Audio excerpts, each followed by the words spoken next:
Game Week 21 is finally over, and a score of 57 points has unfortunately seen a small red arrow down to 196k. It wasn't for lack of effort from Gabriel, who scored Arsenal's opening goal and was credited with an assist for the second, when his header found the net via a deflection from Crystal Palace goalkeeper Dean Henderson. Matty Cash was restricted to a lively 16-minute cameo in a goalless draw between Aston Villa and Everton, where his 0.6 expected assist was a match-leading figure. The decision to captain Bukayo Saka ahead of Cole Palmer proved costly, as the England international dodged points in a comfortable 5-0 win. He had an assist removed when Arsenal's second goal was changed to an own goal. No returns up front, where Dominic Solanke was afforded just one shot by Liverpool, and Ollie Watkins failed to score from 6 attempts, a joint leading total in Game Week 21, also managed by Alvarez, Foden and Ings.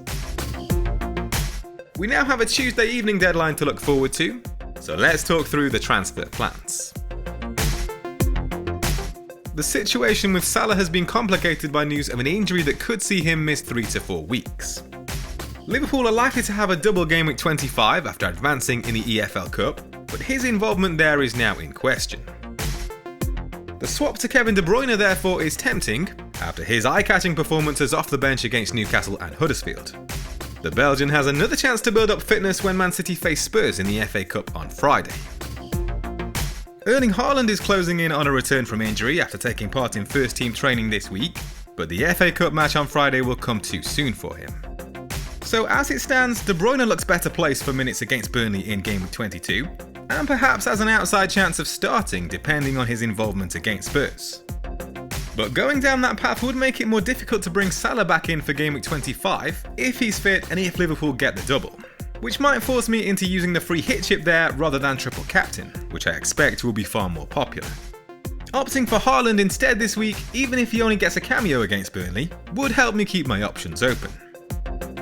But Salah to De Bruyne is the move I'm leaning towards, and here's how the team is set to line up. Alphonse Areola keeps his place between the sticks with 3 clean sheets in the last 4 game weeks. Bournemouth have suffered back-to-back defeats against Spurs and Liverpool, scoring just 1 goal. Rotation risk Matty Cash remains an issue, with Luton wing-back Alfie Doughty my preferred replacement. But with more pressing concerns elsewhere, I could give Sven Botman a run out after Newcastle showed signs of improvement in their 3-2 defeat to Man City. Aston Villa have scored a fairly average 6 goals in the last 4 game weeks. Tallies of 6 shots and 10 attempted assists by Pedro Porro in the last 4 game weeks rank first among defenders. But James Maddison's imminent return from injury could soon begin to impact his set-piece deliveries. In the same period, Gabriel has recorded 5 shots in the box and 3 big chances, both leading totals among defenders. Arsenal have given up a league-low 4 big chances across the last 4 away matches.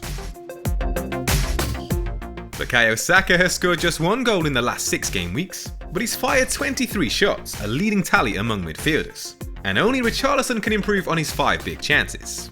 Only Foden can match his output creatively with 16 attempted assists. No midfielder has earned as many points as Cole Palmer in the last 7 game weeks, with tallies of 5 goals and 2 assists. Only Salah has landed more shots on target than his 10. But he's up against the Liverpool defence that have shipped a league-low 4 goals in the same period. Ollie Watkins has failed to score in the last 4 game weeks, but has some encouraging fixtures on the horizon. The outcome of Aston Villa's FA Cup tie with Chelsea on Friday could help decide his future. If they get knocked out, it'll be hard to sell Watkins for those planning to dead-end their teams to blank Game Week 29. And for me, that would also strengthen the appeal of a free hit in double Game Week 25, to allow for a 1-week punt on Darwin Núñez. Also on the chopping block is Dominic Solanke, who has blanked in successive matches, albeit tricky ties with Spurs and Liverpool. Crucially, Bournemouth are away to Newcastle in double Game Week 25, where Ivan Toney will prove a popular replacement. Nevertheless, Solanke's tally of 19 shots in the last 4 game weeks remains a league best. It's another week where captaincy looks wide open, unless either Haaland or De Bruyne can convince us otherwise between now and deadline. As it stands, I'd be more inclined to trust Phil Foden with the armband among Man City players. He was unfortunate to come away without a return against Newcastle, where he took 6 shots and supplied 4 attempted assists.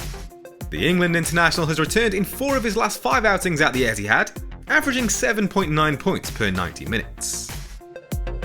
But Richarlison is currently the way I'm leaning, because I see him as more of a focal point in Tottenham's attack. He might be at risk of an early sub given their schedule, with 3 games in the space of 8 days.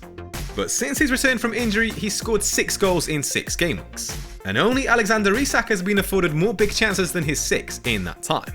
Foden conversely has had just 1. Brentford have conceded a joint leading total of 11 goals in the last 4 game weeks, while only Crystal Palace and Newcastle have given up more big chances than their 12.